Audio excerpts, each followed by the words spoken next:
evening. Well, this is difficult to say, especially given my stock in trade.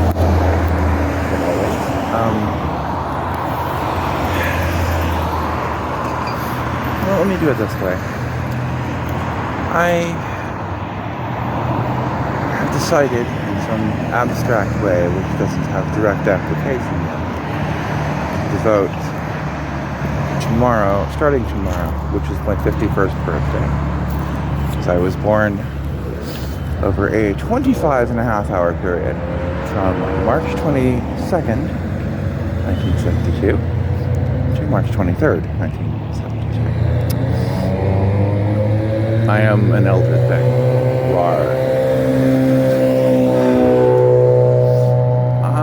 Life is a struggle, as it always is. And we find ourselves here at the bitter brink.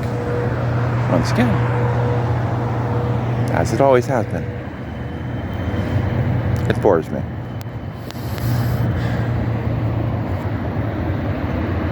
But a life worth living is worth the struggle. And we have to do what we have to do. Don't worry, this isn't going anywhere bad. I'm in a lot of therapy. I was off-site at AWP. I was talking to Kith books, and maybe even the next generation of Kith books, but we'll see. Lovely to meet all of them. But we were talking about a great many things, and I will not recount that, as that was a private conversation, but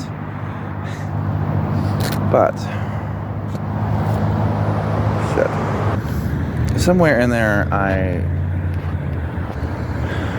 mentioned that I'm gonna have to finish this one. I had a bit of an epiphany hearing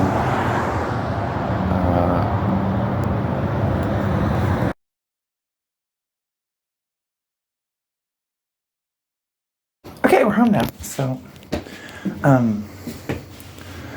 but I was explaining to Catherine that when I heard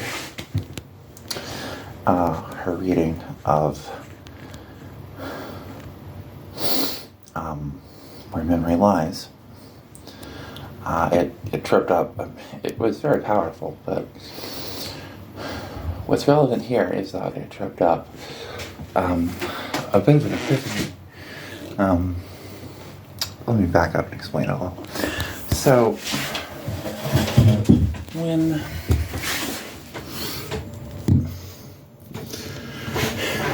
everything in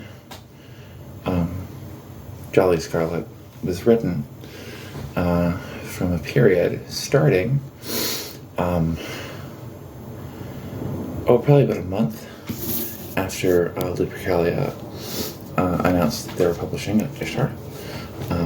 So I really have to check, but April, May 2021. Memory very subjective, so please check me on that. So this is literally, the first part of this was written around the time that I was first submitting to, this is before, right after the first call went out for Corporeal, which of course was happily very significant. My first submissions to the Gaslights, which have just are in print right now, and you should really scrap up a copy before the print copies go. I'm really proud of those in there, by the way. And they work as bridging material a lot to what's in here. Anyway, so the material in Jolly Scarlet was written from about that point to, and this is how memory markers work, till right about, I don't know, a few weeks before Russia invades Ukraine, the sequel happened. So sometime February of 2022. And and the last few that made it in there are actually part of the sort of gigantic burst of creativity I had after making it through the super depressing winter of 2021, which I'm not going to go into. I talked about elsewhere. I'm not going to go into here. But. So it represents a nice broad spectrum, and it, much as the my job before, it represents both. Each works on its own set of levels, of course, but they also very nicely represent nice core samples of my life at the point where they were written. Not so much the point after, which is where the perception usually lies. So I'm finishing up touches on what I expect to be my third chapbook, which will eventually make a nice, very nice triptych with the Ishtar cycle and flying to Jolly Scarlet, gambling with the gods.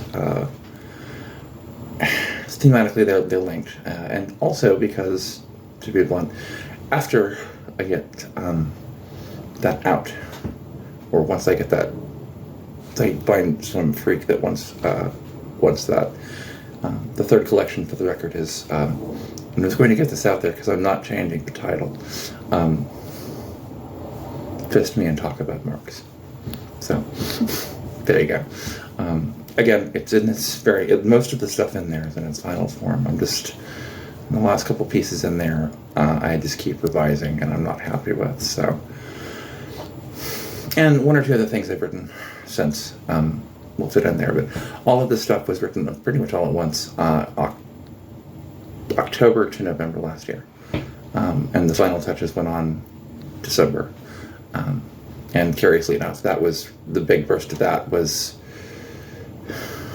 actually what got me to realize I should submit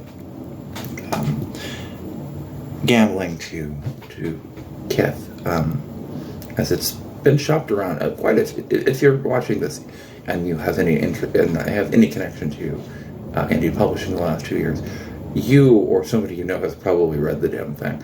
So, but Jolly Scarlet represents a lot of departures from some of my work in that it has been very heavily revised, and I think the text is all the richer for it. Even more so than would have been the case, given that, of course, I lost Sanity, which had all of my work of the last, ever on it. All of my work at this point of any kind in social criticism and poetry and prose and gaming, anything. This includes the video components of my sex work. Everything I had was on that computer, and Sanity was in Valhalla now. And there's nothing I can do but accept that. So, but my entire, creative corpus will be regarded as the pre-September 2022 and the post-September 2022. I'd really kind of like to get on with that next phase, to be honest. So once I find someone insane, depraved, and enlightened enough to publish, diss me and talk about marks, and I actually have a publisher in mind. I just need to get off my ass and finish the damn revisions. Although two very good friends have given me notes over the most recent copy of the text, and I think those are pointing me in the right direction for the final draft. So, but after that, I want to change direction a bit. I already feel a bit like I'm repeating myself a lot, which I'm not, but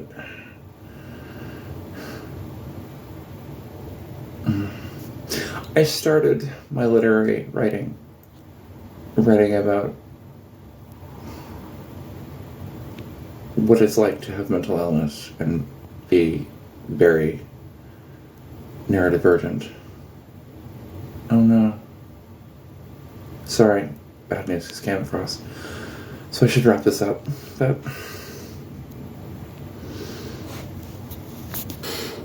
alright, sorry about that.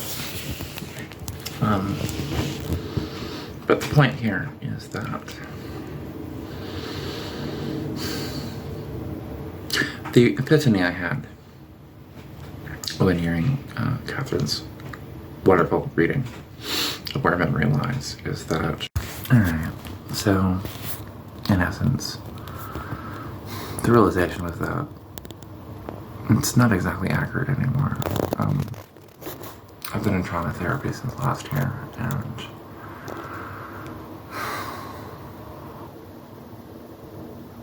lots of things have happened in the last few years. While I'm still skirting the edges of annihilation, like always, I'm used to it. But I'm making a lot of progress in every other area of my life. So it's still worth it. Therapy's hard. Therapy's really hard when you're this old as I am and seen as enough shit as I have, and it's layered. It's like a fucking layer cake of the shit. A great many of you watching this will know what I'm talking about, and I'm sorry. But I'm just now finally in a place where I have good enough people around me, and in particular my therapist, who I praise God. I have a rapport with my therapist that I've never had with any mental health professional that did not take advantage of me. So, and if you've even sneezed at my work, you know I have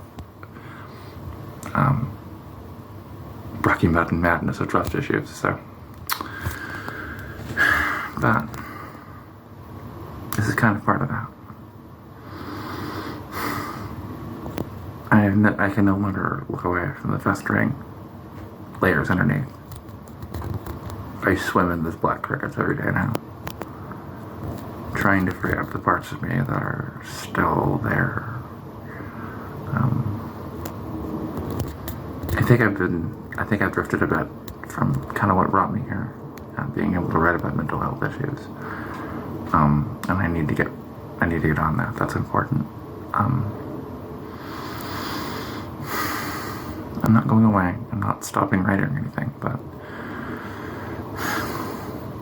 I turned 51 on March 23rd, and I think I'm going to dedicate my biological calendar year, 2023, which of course will go until next year, to a year of healing. I've actually been thinking about writing or something this for about a week now, but